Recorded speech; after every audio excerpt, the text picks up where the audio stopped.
जय श्री हरि। आज हम श्रवण करेंगे श्रीमद् भागवत के तृतीय स्कंद के अध्याय 9 से लेकर 11 तक। चलिए शुरू करते हैं। इतना वृतांत सुनकर विदुर जी ने मैत्रेय जी से पूछा, हे महामुने, यह तो आपने आदि पुरुष के अवतार की कथा कही। अब आप कृपा कर अन्य अवतारों की कथा भी कहिए।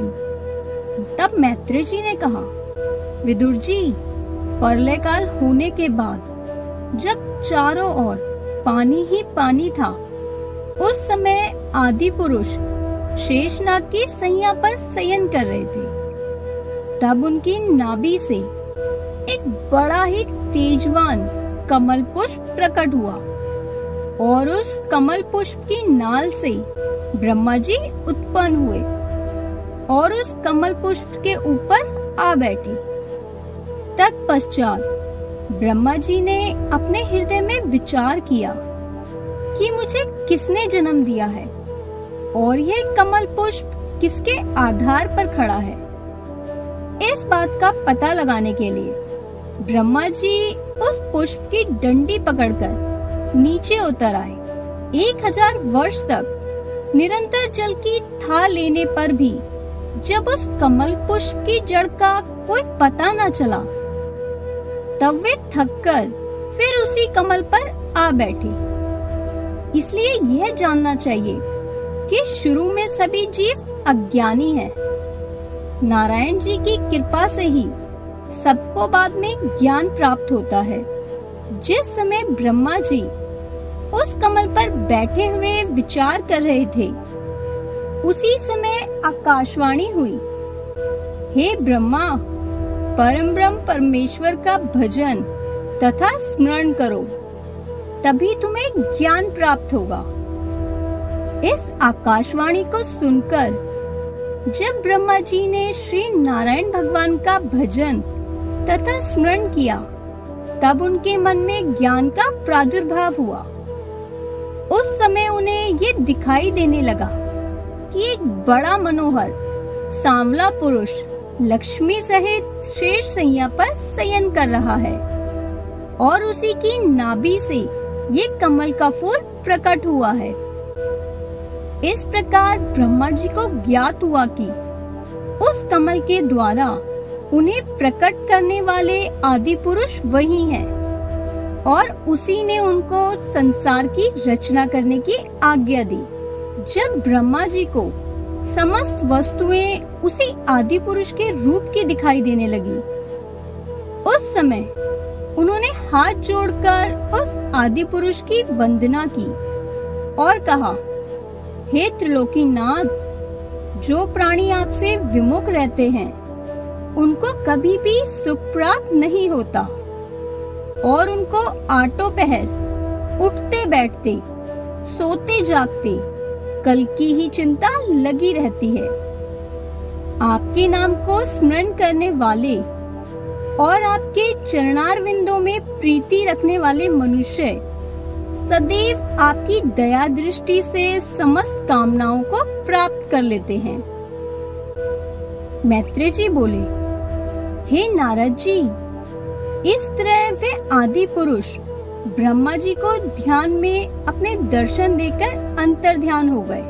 तब उस आदि पुरुष की कृपा से ब्रह्मा जी ने स्वयं सृष्टि रचना करने की शक्ति का अनुभव किया और वे जगत की रचना करने में संलग्न हो गए। उन्होंने पहले पंचतत्व और देवताओं की रचना की, तत्पश्चात वृक्ष आदि का निर्माण किया, फिर अपनी मानसिक सृष्टि द्वारा समान रूप से दुख सुख को प्राप्त करने वाले मनुष्य का निर्माण किया। उन्होंने उस कमल पुष्प से ऊपर नीचे के साथ साथ इस तरह 14 भवनों का निर्माण किया। तत्पश्चात सतयुग, त्रेता, द्वापर और कलयुग, इन चारों युगों की रचना की। पुनः वर्ष, मास, पक्ष, बार, घड़ी, और पल का निर्माण किया, जिनके बीतने पर देवता, मनुष्य, दैत्य और असुरों आदि समस्त प्राणियों की उम्र पूरी होती है। ब्रह्मा जी की उम्र के एक दिन में 14 मनवंतर होते हैं और एक एक मनवंतर से 71 चतुर्युग होते हैं। इस तरह ब्रह्मा जी के एक दिन में 994 चतुर्युगों को व्यतीत हुआ जानना चाहिए। इसी दिन के प्रमाण से 30 दिन को एक महीना और 12 महीनों को एक वर्ष गिनकर ब्रह्मा जी की उम्र 100 वर्ष की होती है।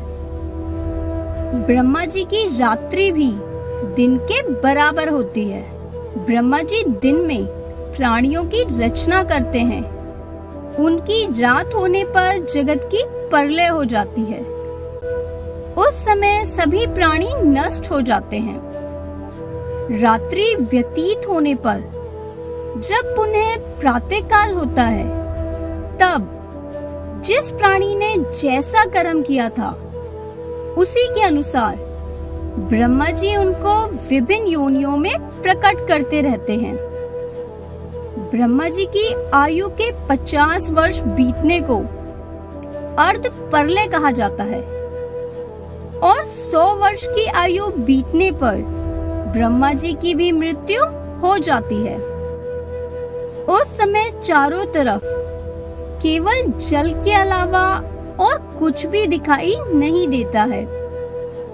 केवल अजन्मा आदि पुरुष ही शेष रह जाता है। इस तरह यह एक ब्रह्मांड की कथा कही गई है।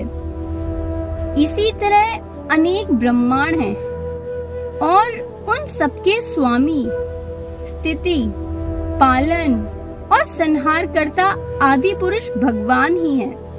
यदि वे चाहे तो एक पल में ही कई हजार ब्रह्मांडों को रचकर पुनः एक पल में ही उनको नष्ट भी कर सकते हैं, परंतु इस भेद को कोई नहीं जान पाता। वे आदि पुरुष नारायण जी उस समय भी थे जब कोई भी नहीं था और तब भी रहेंगे जब कोई नहीं रहेगा। इसलिए वे अजन्मा हैं। इस ब्रह्मांड में जो कुछ भी दिखाई देता है वह सब उन्हीं का रचा हुआ है। मनुष्य जो भी उत्तम, मध्यम एवं नीच कर्म करता है वह सब उन्हीं की माया है। इसलिए समस्त प्राणियों में उन्हीं आदि पुरुष भगवान का प्रकाश समझो। मैत्रेय जी बोले, हे विदुर जी, जब ब्रह्मा जी को देवताओं तथा मनुष्य को प्रकट करने पर भी शांति नहीं हुई, तब उन्होंने संसार का विस्तार बढ़ाने के लिए सनक, सनंदन, सनातन और सनत कुमार, जो श्री नारायण जी के अवतार ही हैं, उनकी रचना की। इसके बाद इन चारों भाइयों से प्रजा का निर्माण करने के लिए कहा। ब्रह्मा जी की आज्ञा सुनकर इन चारों भाइयों के हृदय में ये ज्ञान प्रकट हुआ कि जो माता पिता, भाई आदि श्री नारायण का भजन करने में बाधक हो, उनको अपना हितैषी नहीं जानना चाहिए। इसलिए हम लोग प्रजा की रचना नहीं करेंगे। यह विचार कर उन्होंने ब्रह्मा जी से कहा, हे पितामह, हम आपसे ये वरदान मांगते हैं कि हम हमेशा 5 वर्ष के ही बने रहें। हमारा हृदय काम, क्रोध, लोभ, मोह आदि के वशीभूत ना हो। हम कभी इंद्रिय सुखों की इच्छा ना करें। हमें कभी भी युवावस्था और वृद्धावस्था ना आए। यदि हम लोग हमेशा 5 वर्ष की ही अवस्था के ही बने रहेंगे, तो हमारी इंद्रियां विषय भोग तथा सांसारिक माया मोह की तरफ आकर्षित नहीं होगी। हम लोग श्री हरि का भजन एवं ध्यान करना चाहते हैं,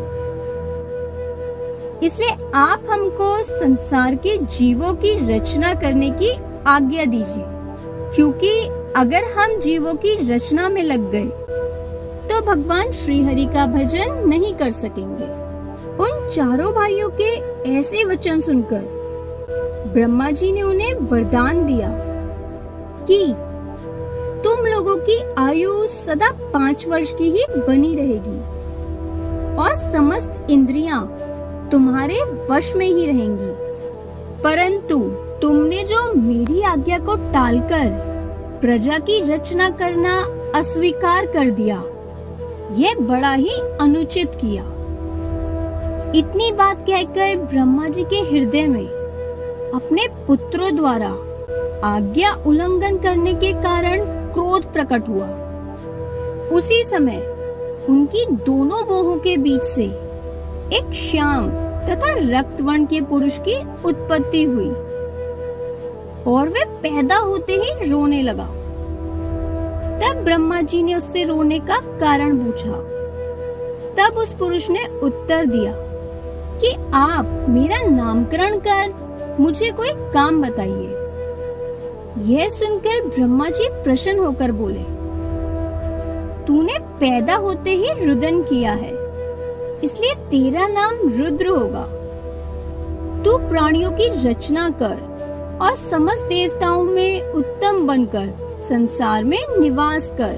ब्रह्मा जी का ये आदेश सुनकर रुद्र ने काम, क्रोध, लोभ तथा अहंकार से भरकर राक्षस, भूत, प्रेत, पिशाच आदि की रचना की, परंतु उस सृष्टि रचना को देखकर भी ब्रह्मा जी को संतोष नहीं हुआ। तब वे बोले, हे रुद्र, तेरी रचना क्रोध से हुई है, इसलिए जब तक मेरे हृदय में सद्गुण का निवास न होगा तब तक तेरे द्वारा प्रकट किए हुए सब प्राणी अधर्मी ही रहेंगे। इसलिए तू पहले जाकर तपस्या कर। उस तपस्या के कारण जब मेरा तमोगुणी स्वभाव नष्ट हो जाएगा और उसे सतोगुण की प्राप्ति हो जाएगी, तब तुम उस सतोगुण द्वारा प्रजा की रचना करना। तपस्या करने से तुझे भगवान नारायण के दर्शन भी हो जाएंगे। ब्रह्मा जी के ये वचन सुनकर रुद्र ने सृष्टि रचना को बंद कर दिया और तपस्या के लिए चले गए। मैत्री ऋषि बोले, हे विदुर जी, तत्पश्चात ब्रह्मा जी ने नारद, वशिष्ठ, अंगिरा आदि ऋषियों को प्रकट किया।